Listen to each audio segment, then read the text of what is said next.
Hello, children.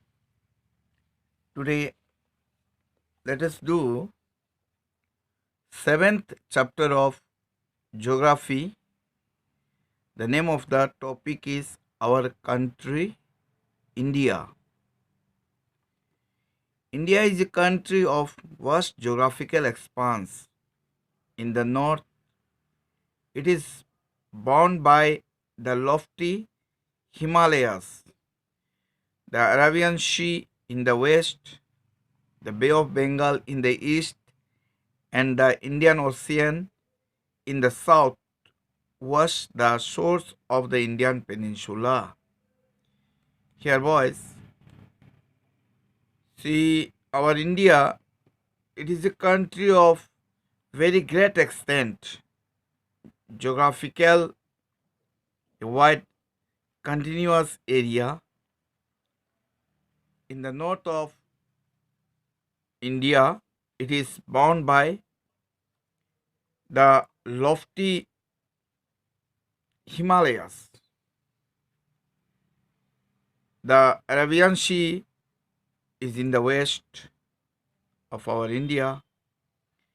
The Bay of Bengal is in the east and the Indian Ocean in the south, which was the source of Indian peninsula. Peninsula means, boys, you see to the right margin of your book of this page,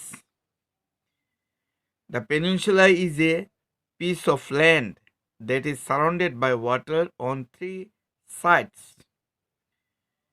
Boys, if anybody asks you what is a peninsula, you have to answer this like this, okay?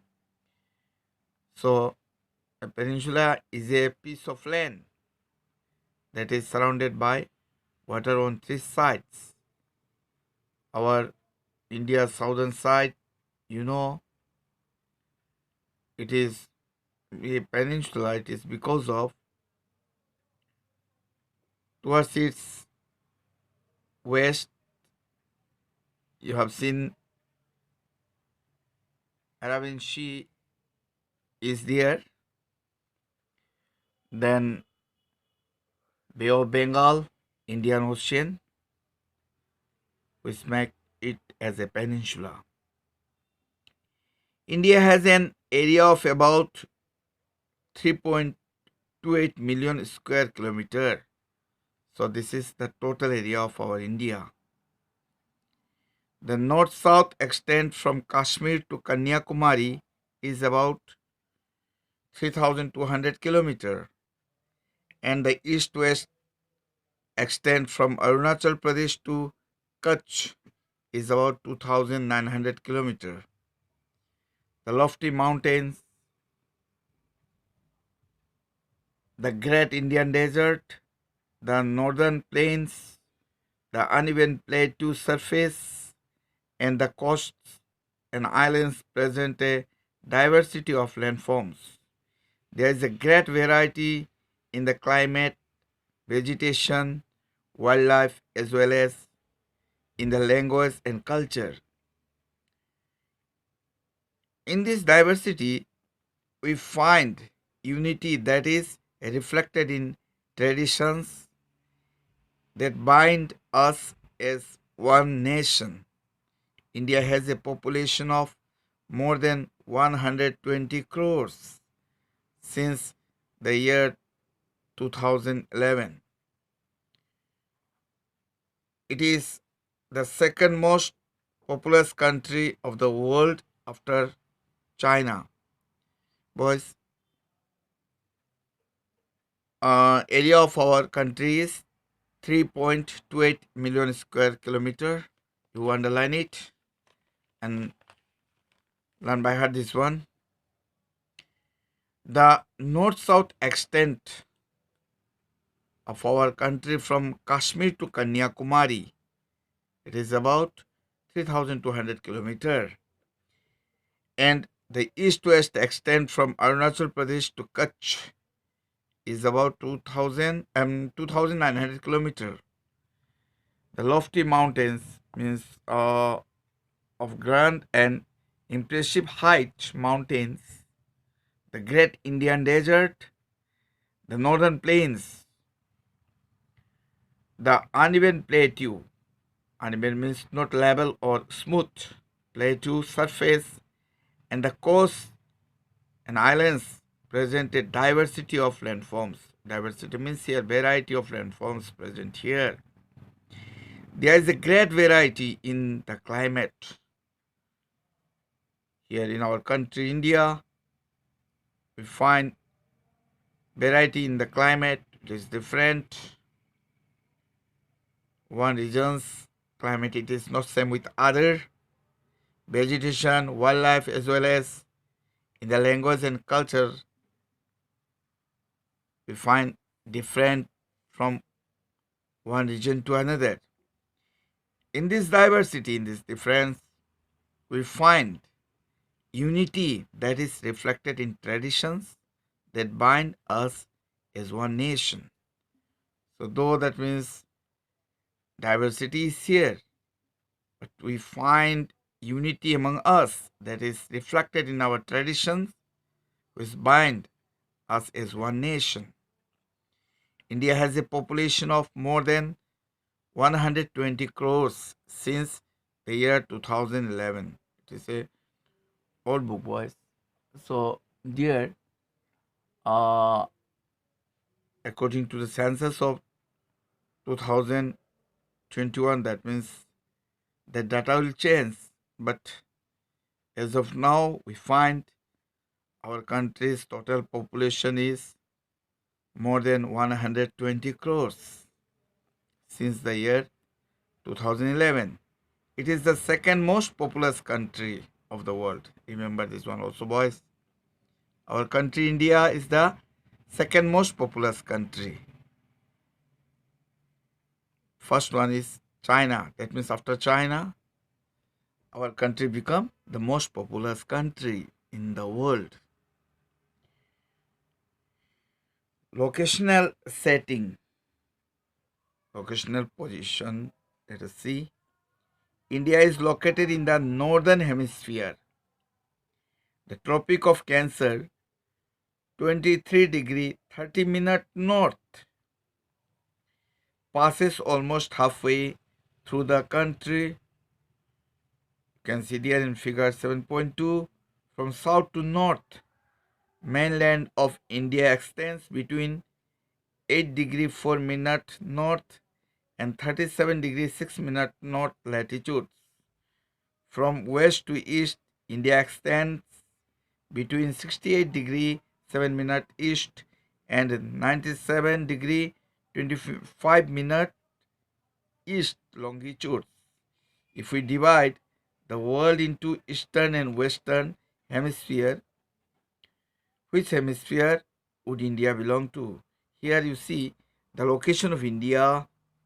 It has mentioned children are different. That means degrees.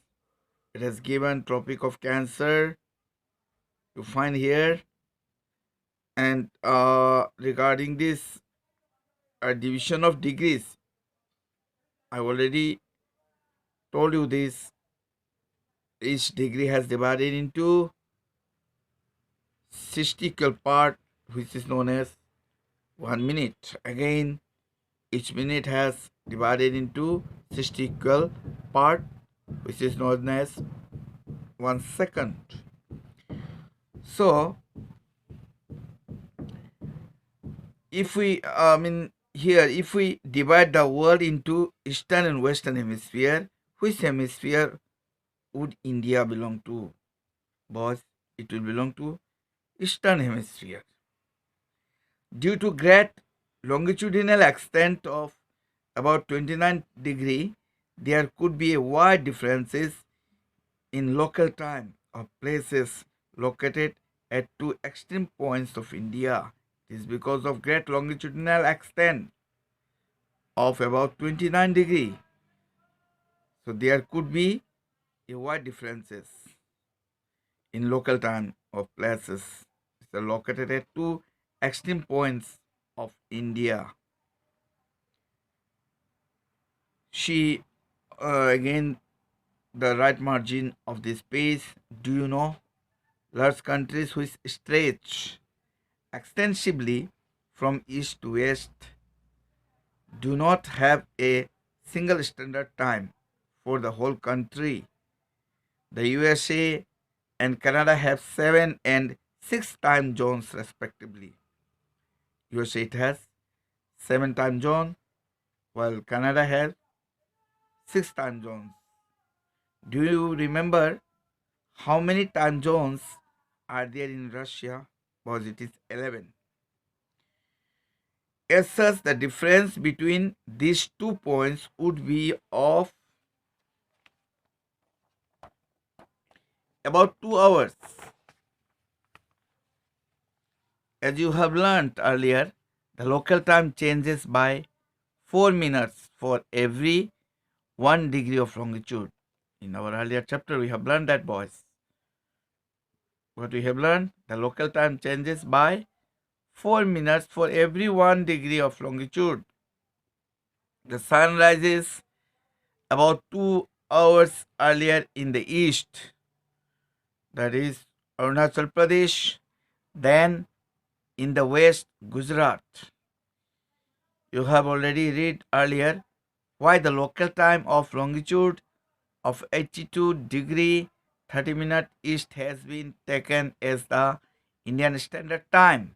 This meridian or longitude is also termed as the standard meridian of India. So regarding this, that means we have got through earlier about this standard meridian of India. India's neighbors. There are 7 countries that share land boundaries with India. There are 7 countries which share land boundaries with our country, India. See, these are Pakistan, China, Nepal, Bhutan, Myanmar, Sri Lanka, and that means you see Afghanistan also, some part is here, and Bangladesh. So these are our neighboring countries. Find out names from name of these countries from the figure 7.1. In that means map it has given. You can know, you must be clear these neighboring countries of our India. Boys, before continuing this paragraph, have a look in page number 49, political map of India. Here you tick mark this. Telangana became 29th state of India in June 2014. And see the different states of our India with their capital. Find out names of these countries from the figure 7.1. That means those countries who are our India's neighbor. That means here. How many of these countries do not have access to any ocean or sea? Across the sea to the south lie our island neighbors Sri Lanka and Maldives. Sri Lanka is separated from India by the Palk Strait. Just underline this one, this Palk Strait. This is also very important, boys. Sri Lanka is separated from our India by this Palk Strait. Political and administrative divisions. India is a vast country. For administrative purposes, the country is divided into 29 states and 9 union territories. Delhi is the national capital. The states have been formed mainly on the basis of languages. Boys, our country India, it is a vast country. For administrative purposes, the country is divided into 29 states and 9 union territories. Here, this page, the map which is given mountain, hill ranges, mountain region, plateau region, plain region, then coastal areas, Eastern Ghat, Western Ghat. These are all important. You must remember. And then name of some rivers it has mentioned here to locate in the map of India. You must know it, boys. So what it mean here, our country India, for administrative purposes, the country is divided into 29 states and 9 union territories. Delhi is the national capital. Delhi is the national capital of India. The states have been formed, it is mainly on the basis of languages. On the basis of languages, these all states have been formed. Now let us see physical divisions. Physical divisions means physiographic divisions of our country. India is marked by a diversity of physical features such as mountains, plateaus, plains, coasts, and islands. India is marked by a diversity of physical features. There we find different physical features such as mountains, plateaus, plains, coastal, and islands. Standing as sentinels in the north are the lofty snow-capped Himalayas. Sentinels means here a soldier or guard whose job is to stand and keep watch, that is called sentinels. Standing as sentinels in the north are the lofty snow-capped Himalayas. Himalaya mean the abode of snow. Mark this one also. The meaning of Himalaya. Him plus alaya. Him means ice and alaya means house. House of ice or the abode of snow. You must know it. Okay. The meaning of Himalaya. The Himalayan mountains are divided into three main parallel ranges. Himalayan mountain, it has been divided into three main parallel ranges. These are also again important. What are those? You see, the northernmost is the Great Himalaya or Himadri. The northernmost range is known as the Great Himalaya or Himadri. The world's highest peak are located in this range. That means world's highest peak, they are located in the Greater Himalayas or Himadri. Middle Himalaya or Himachal lies to the south of Himadri. Many popular hill stations are situated here. Find out the names of 5 hill stations. Names of 5 hill stations. They will be Manali, Shimla, Nainital, Mussoorie, and Darjeeling, boys. The Shivalik is the southernmost range. So these are the 3 parallel ranges of the Himalayas. It has shown in your, that means page number 50 map also, that the 3 parallel ranges. So you must know it how to mark these 3 parallel ranges in the map of India with name. The northern Indian plains lie to the south of the Himalayas. They are generally level and flat. Northern Indian plains lie to the south of Himalayas. They are generally level and flat.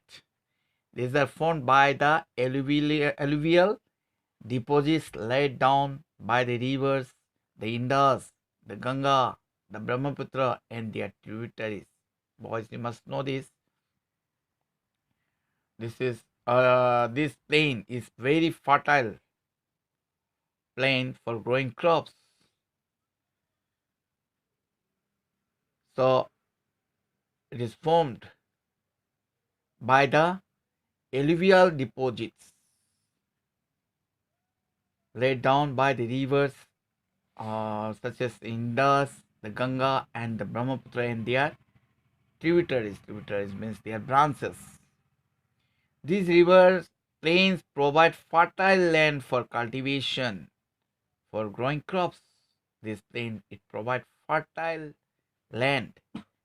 That is the reason for high concentration of population in these plains, and that is why huge quantity people they are living in this fertile plain. Okay, as plains are very fertile there, people they reside there, they used to grow crops. Once again, you see towards right side, the top margin of the space, alluvial deposits. These are very fine soils brought by rivers and deposited in the river basins. You have to know this, okay? Alluvial soil. This is very suitable for growing crops. Then tributary. Tributary means here a river or stream which contributes its water to a main river by discharging it into main river from either side. So you tick mark these two and learn by heart, boys.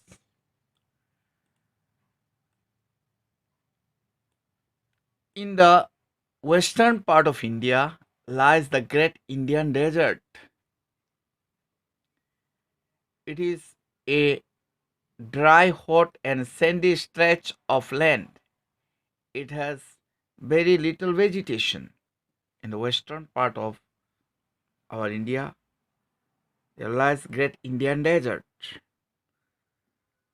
Great Indian Desert in the state of Rajasthan. It is a dry, hot, and sandy stretch of land, boys. It has very little vegetation because most part it is covered by sand, and rainfall also it occur very less there. So it has very little vegetation. To the south of northern plains lies the peninsular plateau. It is triangular in shape. The relief is highly uneven. This is a region with numerous hill ranges and valleys. Aravalli Hills, one of the oldest range of the world. Just underline this one also. Okay, Aravalli Hills, one of the oldest ranges of the world. Border it on the northwest side. The Vindhyas and the Satpuras are the important ranges. These Vindhyas and Satpuras, they are the important ranges. You remember the Vindhyas and the Aravallis, these are the two old mountains of our country. The rivers Narmada and Tapi flow through these ranges. These are west flowing rivers that drain into the Arabian Sea. Boys, these two rivers, mark these two rivers, okay? Remember, all important river, it flows in the Bay of Bengal. But only these two river, the Narmada and the Tapi, they flow in the Arabian Sea. Okay. Anytime it may ask, that means which two rivers it flows in the Arabian Sea. If it asks, you have to say river Narmada and Tapi. But other all important rivers, they are flowing in the Bay of Bengal. But these two rivers, they are not flowing in the Bay of Bengal, boys. These are west flowing rivers that drain into the Arabian Sea. The Western Ghats or Sayadris border the plateau in the west, and the Eastern Ghats provide the eastern boundary. So in the map, you can see there Western Ghats and Eastern Ghats, boys. So Western Ghats or Sayadris, border the plateau in the west, and the Eastern Ghats provide the eastern boundary, while the Western Ghats are almost continuous. Western Ghats, you will find that it is almost they are almost continuous. The Eastern Ghats are broken and uneven. It is not like that. Western Ghats. The plateau is rich in minerals like coal and iron ore. So the plateau, it is rich in minerals such as coal and iron ore. Once again, you see, do you know towards the right margin of this page, the Ganga and the Brahmaputra form the world's largest delta, the Sundarbans Delta. Okay, the name of the delta is, which is formed by this Ganga and Brahmaputra, is the Sundarbans Delta. The delta is triangular in shape. It is an area of land formed at the mouth of the river, where rivers enter the sea. That point is called the mouth of the river. So read this one also and know it. Okay. To the west of the Western Ghats and the east of Eastern Ghats lie the coastal plains. Coastal plains you will find here to the west of the Western Ghats and east of the Eastern Ghats. Okay, coastal plains you'll find side of the seas. The western coastal plains are very narrow. The eastern coastal plains are much broader. There are a number of east flowing rivers. The rivers Mahanadi, Godavari, Krishna, and Kaveri drain into the Bay of Bengal. So, see, river Mahanadi, Godavari, Krishna, and Kaveri, they flow into the Bay of Bengal. These rivers have formed fertile deltas at their mouth. So, these rivers, they form these fertile deltas where double or multiple cropping are practiced by our farmers. They are very rich for growing crops. The Sundarban Delta is formed where the Ganga and Brahmaputra flow into the Bay of Bengal. Again, have a look. Fact has given, do you know this? Corals are skeletons of tiny marine animals called polyps. What are corals? It may ask. So, in answer, you have to say corals are skeletons of tiny marine animals. Marine animals means animals those which are found in water, called polyps. When the living polyps die, their skeletons are left. Other polyps grow on top of the hard skeleton, which grows higher and higher, thus forming the coral islands. So, in this way, coral islands are formed. Or how are coral islands formed? If it asks, you have to answer it like this. Okay. So, figure 7.4 shows coral islands here. Here in this space, you can see this coral islands are here. They're found in islands. Now, turn over page number 54. Two groups of islands also form part of India. So, two groups of islands we have, which are also part of our India. They are Lakshadweep Islands, which are located in the Arabian Sea. Underline this one also. Okay, where is Lakshadweep Islands? If it asks, you have to say Lakshadweep Islands are located in the Arabian Sea, or name the islands which are located in the Arabian Sea. If it asks, you have to say Lakshadweep Islands. These are coral islands.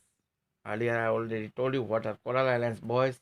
So, Lakshadweep Islands are coral islands located off the coast of Kerala.